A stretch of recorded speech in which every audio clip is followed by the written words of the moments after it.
Hi everyone, I'm Mrs. Holland and I'll be in charge of your robotics contest today. We'd like to welcome you here and wish you good luck as you compete.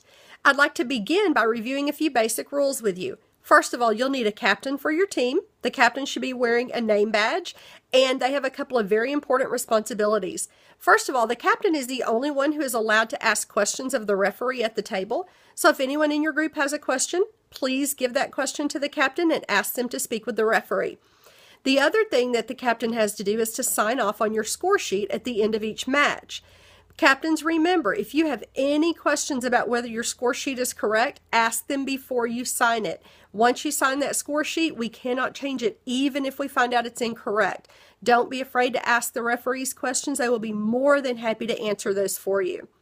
You also need to designate one person to hold on to the game pieces during the round. The referee will hand you those at the beginning of the round. You will be in charge of them during your competition, and then at the end of each round or each match, you will hand those back to the referee so the next team can use them. You also need to make sure you bring your bill of materials at the beginning of each round. We will check it every single round. There are some parts of the scoring where you cannot get points if you don't have that bill of materials. So be sure you bring it every single round. Here's a hint. If you don't have one made yet, find a piece of paper and make one.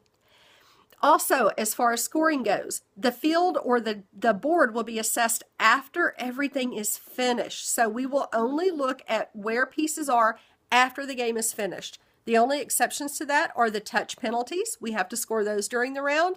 And we also have to score the growth spurt. If you trigger a growth spurt, that will be scored during the round.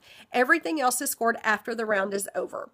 Between rounds, you will stay in the cafeteria, and remember that you're not allowed to communicate with parents, sponsors, or anyone else outside the room.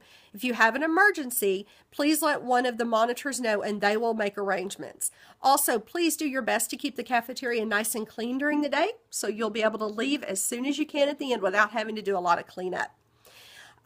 Also, keep in mind between rounds, you have time, probably at least an hour between rounds, to tweak your robot, tweak your programming. You can change anything you want to change about it. And remember, only your best 2 scores count. So don't be discouraged if you have a bad round. You can always go back and make changes and come back better the next round. After round 3, you may get your things and go and sit with your sponsor or your teacher in the bleachers if you would like to do so. If you have big items, you can leave those in the cafeteria, but don't leave your laptop or your personal belongings or anything like that. We want you to keep those with you. Again, we're very glad you're here and we want to wish you good luck.